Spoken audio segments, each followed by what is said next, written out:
పూరా local. Welcome to పూరా local. Kukatpally housing board కాలనీలో భార్యాభర్తలు ఆత్మహత్యాయత్నానికి పాల్పడ్డారు. వ్యాపారాల్లో నష్టాలు, అప్పుల ఒత్తిళ్లతో జీవితంపై విరక్తి చెందిన రామకృష్ణారెడ్డి, రమ్యకృష్ణ దంపతులు ఈ దారుణానికి ఒడిగట్టారు. 4 రోజులుగా ఒకరినొకరు కత్తితో ఘాట్లు వేసుకుంటూ వచ్చారు. శరీరంపై గాయాలు చేసుకుంటూ చివరికి గొంతు కోసుకున్నారు. ఈ ఘటనలో భర్త రామకృష్ణారెడ్డి అక్కడికక్కడే మృతి చెందగా భార్య రమ్యకృష్ణ పరిస్థితి విషమంగా మారింది. గాయాల నడుమ ఆమె స్వయంగా పోలీసులకు సమాచారం ఇచ్చింది. వెంటనే పోలీసులు సంఘటనా స్థలానికి చేరుకుని భార్యను ఆసుపత్రికి తరలించారు. రక్తం ఎక్కువగా పోవడంతో ఆమె పరిస్థితి అత్యంత సీరియస్గా ఉందని వైద్యులు చెబుతున్నారు.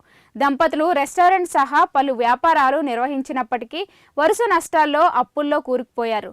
బంధువుల నుంచి ఒత్తిళ్లు, చిన్న చూపులు పెరగడంతో చివరకు ప్రాణాలు తీసుకోవాలని నిర్ణయించుకున్నారని పోలీసులు తెలిపారు. ఇంట్లో పిల్లలు లేరని, భార్య స్పృహలోకి వచ్చిన తర్వాత పూర్తి వివరాలు వెలుగులోకి వస్తాయని తెలిపారు. విచారణ అధికారులు ఈ ఘటన ఆగస్టు 30 ఉదయం బయటపడింది. ఇక రోజు కళ్ళ ముందు కనిపించే ఈ దంపతులు ఇలాంటి ఘోరానికి పాల్పడతారని ఊహించలేదని అపార్ట్మెంట్ వాసులు షాక్కి గురయ్యారు. ఇక సంఘటనా స్థలాన్ని కూకట్పల్లి ఏసీపీ రవికిరణ్ రెడ్డి పరిశీలించారు. కేసు నమోదు చేసి దర్యాప్తు ప్రారంభించారు. మాకు 100 డైల్ నుంచి ఒక కాల్ వచ్చిందండి.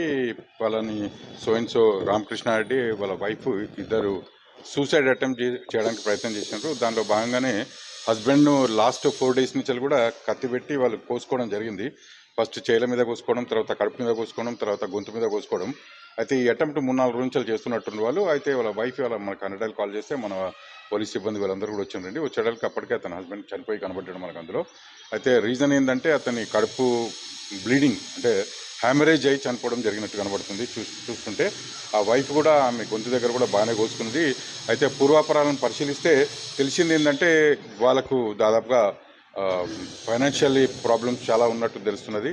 వాళ్ళు కూడా ఇంతకుముందు ఒక రెస్టారెంట్ ఒకటి పెట్టడం జరిగిందట. అందులో కూడా వాళ్ళు భారీ ఎత్తున లాస్ అయినారు.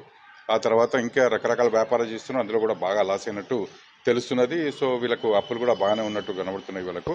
సో వాళ్ళ ఫ్యామిలీలో కూడా వాళ్ళందరూ కూడా హ్యూమిలేట్ చేయడం, ఆమెతో మాట్లాడితే తెలిసింది ఏంటంటే ఫ్యామిలీలో కూడా ఆమె వాళ్ళని కొంచెం చిన్న చూపు చూడడం, ఈ డబ్బులు అప్పులు పాలవడం. సో బతికే దారి లేక మేము ఈ సూసైడ్ అటెంప్ట్ ప్రయత్నం చేసినామని చెప్తున్నారు. అయితే హస్బెండ్ మాత్రం హ్యామరేజ్ వల్ల చనిపోవడం జరిగింది. ఆమెను ఇమీడియట్గా హాస్పిటల్కి షిఫ్ట్ చేయడం జరిగింది. ఆమె ట్రీట్మెంట్ కంప్లీట్ అయిన తర్వాత ఫర్దర్ ఇన్వెస్టిగేషన్ కంప్లీట్ చేస్తామండి.